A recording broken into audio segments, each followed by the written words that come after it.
communication modules of communication. So to start off with, what is a communication model? It is a visual, simplified representation of the complex relationships in the communication process.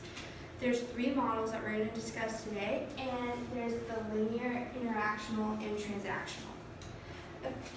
A communication model is a visual for how a message is exchanged between a sender and receiver, so it highlights the idea of message exchange, which is how a message gets from point A to point B.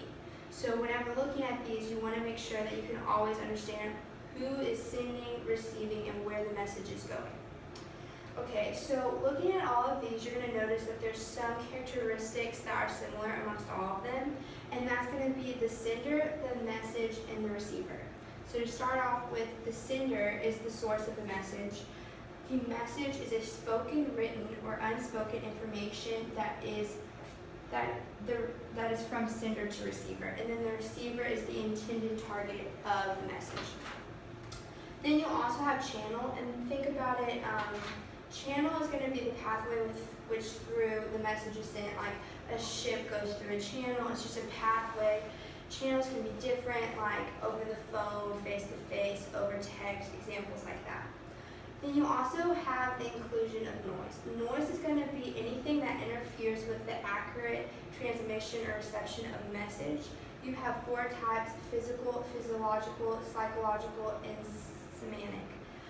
Physical is going to be any stimulus outside of the sender or receiver that interferes with the transmission or reception of a message. So let's say you're in class and you're trying to listen to your professor talk, but there's a squirrel next to you and she's just smacking on her gum. You're not able to listen to your professor as much and understand the lecture because you have a physical noise affecting your receiving of a message. Then you also have physiological. Physiological is going to be any biological influences that affect the transmission of a message. So this could be if you're blind, deaf, things like that.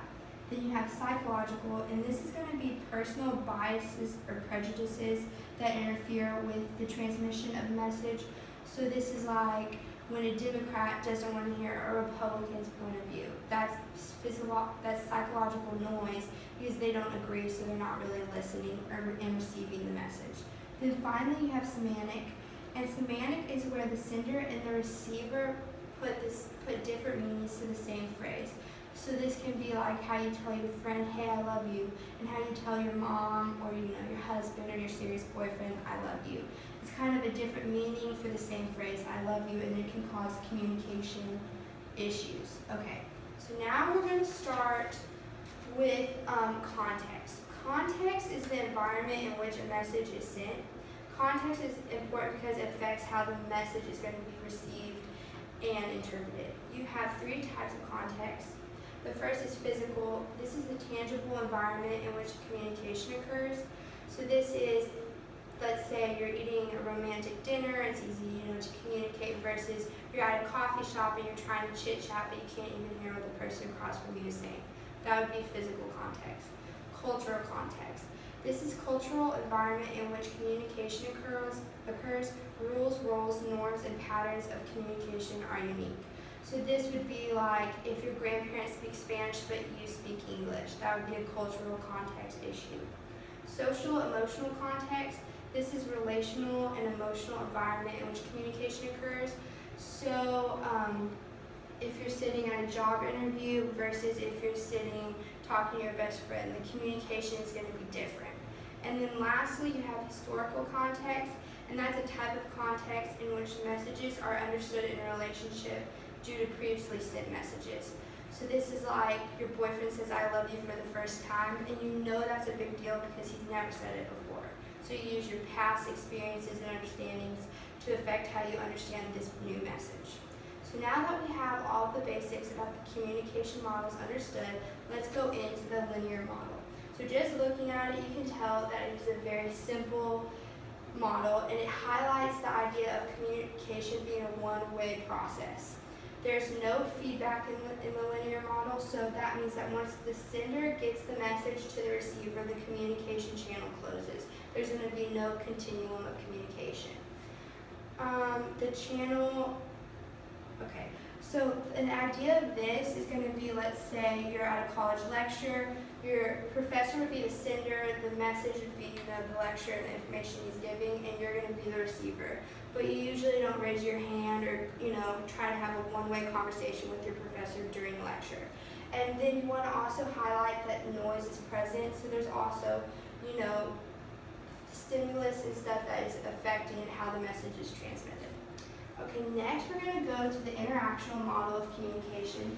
And the first thing I want to highlight here is that you see that there's two arrows, sender to receiver, but then receiver back to sender. So this highlights a two-way process in which a message is sent from sender to receiver and then receiver to sender. The channel remains open, allowing for this continuum of messages being sent, but something to highlight is the messages are not being sent simultaneously, they're taking turns. So it's always sender to receiver, and then the receiver goes back to the sender. Field of experience is going to be a personal bank. This is how I think of it. So it's like the sender's coming off of personal experiences, personal information, everything like that, to create a message which is then delivered to the receiver, and then the receiver uses their own personal information to go back to the sender. And once again, you see that we have the presence of noise. Okay, our last model of communication is called the transactional model, and what you can already notice here is it's a lot more complex. So you have the message, but instead of having just plain sender and receiver, you have communicator A and communicator B. Communicator A and communicator B are the most responsible for if the conversation is effective or not effective.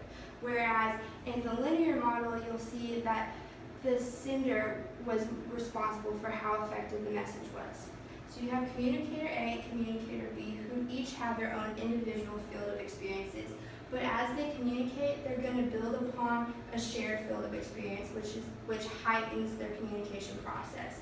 You also have the message, and then you have the physical noise. So what to highlight here is as communicator A may be verbally communicating, communicator B is communicating back to communicator A with nonverbal gestures or facial expressions, body placement, stuff like that. So it shows that there's always this constant simultaneous exchange of communication. So the main difference between all of these is that linear is going to be just one way. Interactional, it's a two-way street, so sender to receiver, receiver to sender, but it's not simultaneous. This, an example of this would be you're at a doctor's office or you're in a classroom, the doctor talks, then you talk, teacher talks, then you talk. This is a simultaneous, constant flow of communication, and a good example of this would be talking to your best friend, seeing how she reacts to the words coming out of your mouth.